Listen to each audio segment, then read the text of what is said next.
Hi, it's me again with Corel Draw Tips and Tricks, and I just made a video on how to make this gear-looking thing with your Polygon tool. And I was trying to help somebody out. And while it was loading, I started thinking, when you make this, it'd be so nice to use rounded corners. So you can very easily do that with your shape selected. Go up to Windows, Dockers, Fillet, Scallop, and Chamfer. And I've already got it set on 0.26, and Corel Draw is showing you what it's going to look like. And then all you do is hit apply, and it's rounded out the outside corners and has not touched the inside corners. That's what's so neat about that.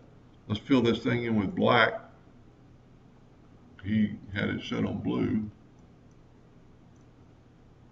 and there's what it would look like.